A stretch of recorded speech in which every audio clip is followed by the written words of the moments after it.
கிறிஸ்துவுக்குள் பிரியமானவர்களே, இந்த நாளுக்கான தினசரி தியான வசனம் மத்தேயு எழுதின சுவிசேஷம் 18வது அதிகாரம் 2வது வசனம். மத்தேயு 18:2, மேத்யூ 18:2. இயேசு ஒரு பிள்ளையை தம்மிடத்தில் அழைத்து அதை அவர்கள் நடுவே நிறுத்தி. இப்போ சீஷர்கள் கேட்குறாங்க, ஆண்டவரே பரலோக ராஜ்யத்தில் யார் பெரிய ஆளாக இருப்பான் அப்படின்னு சொல்லி அவங்களுக்குள்ள ஒரு தர்க்கம் உண்டாகி இயேசு கிறிஸ்துவ வர்றாங்க.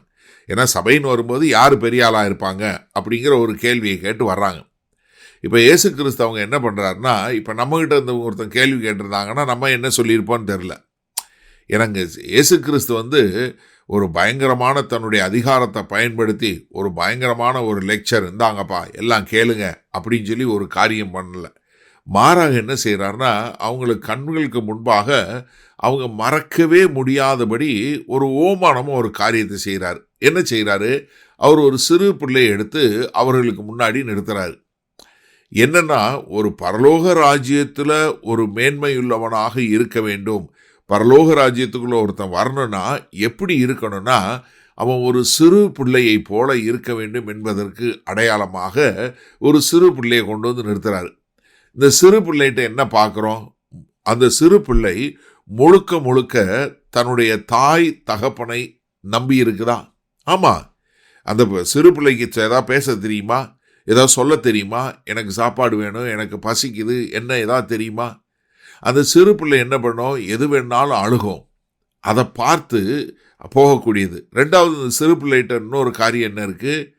ஒரு இன்னசென்ஸ் என்று சொல்லுவாங்க இல்லையா, ஒன்றுமே தெரியாத ஒரு பரிசுத்தம் உள்ளதாக, எதுவுமே இல்லாமல் என்கிட்ட எந்த ஒரு காரியம் இல்லை, என்கிட்ட எந்த திறமையும் இல்லை, என்கிட்ட ஒன்றுமே இல்லைன்னு சொல்லி முழுக்க முழுக்க மற்றவர்களை சார்ந்து இருப்பது மாத்திரம் இல்லை, ஒரு பரிசுத்தமாய் எதுவுமே அறியாத ஒரு பிள்ளை இருக்குது போல. மூன்றாவது, அந்த பிள்ளைகிட்ட என்ன இருக்குது? பயங்கரமான மனத்தாழ்மை. ஏன்னா அந்த பிள்ளைகிட்ட ஒன்றுமே இல்லையே. அந்த பிள்ளை பெருமை பேசுமா? இந்த பிள்ளை ஏதாவது சொல்லுமா? இல்லை அந்த பிள்ளை தன்னை பாதுகாத்து கொள்வதற்கு ஏதாவது செய்ய முடியுமா? ஒன்றுமே செய்ய முடியாது. அப்போ ஒரு மனுஷன் பரலோக ராஜ்யத்துக்குள்ளே வரணும்னா தன்னுடைய சுயத்தினால எதுவுமே செய்ய முடியாது. இங்கே அதைத்தான் கர்த்தர் மிக அழகாக அவர்களுக்கு விளக்கி காட்டக்கூடியதாக. இதில் இன்னொரு பெரிய ஒரு காரியம் என்ன தெரியுமா? இயேசு கிறிஸ்து அவர் சொல்லி கொடுத்த ஓமானங்களாக இருக்கட்டும், அவர் சொல்லி கொடுத்த ஆவிக்குரிய பெரிய காரியங்களெல்லாம் சிறு பிள்ளைகள் அறிந்து கொள்ளக்கூடிய விதமாக மிக எளிமையான அன்றாட வாழ்க்கையில் நம்ம பார்க்கக்கூடிய காரியங்களை நமக்கு சொல்லி கொடுக்கிறார்.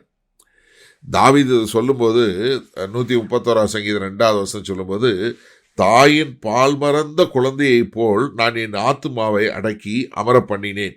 என் ஆத்துமா பால் மறந்த குழந்தையை போல் இருந்தது. அதாவது என்னன்னா, ஒரு கர்த்தரை நம்பி வருவதற்கு ஒரு சிறு பிள்ளை போல அப்படிப்பட்டவங்களா ஒரு வர வேண்டும் என்பதற்கு கர்த்தர் பயன்படுத்துகிற ஒரு காரியம் என்ன? ஒரு அருமையாக அவர்கள் வாழ்நாளில் மறக்க முடியாதபடி ஒரு செய்யக்கூடிய காரியம், ஒரு பிள்ளையை எடுத்துக்கொண்டு நடுவில் நிறுத்துறது. சரி, இந்த நாளில் இந்த வசனத்தை நம்ம எப்படி எடுத்துக்கொள்வது? முதலாவது, நீங்கள் போதிக்கிறவங்களாக இருந்தீங்க, நீங்கள் ஒரு போதகராக இருக்கிறீங்க, நீங்கள் மற்றவங்களுக்கு சொல்லி கொடுக்குறவங்கன்னா முதல்ல தெரிஞ்சு கொள்ளுங்க, நீங்கள் ரொம்ப, அதாவது உங்களுக்கு நிறையா தெரியுங்கிறதுக்காக எல்லாத்தையும் சொல்லாதீங்க. எப்படி? உங்களுக்கு நிறையா தெரியும், உங்களை பற்றி மற்றவங்க பெருசாக பேசணுங்கிறதுக்காக சொல்லாதீங்க. நான் ஒரு ஊழியக்காரரோட வாழ்க்கை வரலாறு படிக்கும்போது அந்த வாழ்க்கை வரலாறில் அவர் சொன்ன காரியத்தை சொல்கிறார். அவர் ஒரு சிறிய கிராமத்தில் உள்ள ஒரு சபைக்கு போயிருக்காரு. அங்கே ஒரு மொத்தமே ஒரு 20 பேர் தான் இருந்திருக்காங்க. அந்த சபைக்கு ஒரு ஊழியரை தேர்ந்தெடுக்கணும்னு சொல்லி கூப்பிட்ருக்காங்க. இவர் போயிருக்கார் அங்கே இன்டர்வியூக்கு. போன இடத்துல இவர்கிட்ட கேள்வி கேட்குறாங்க.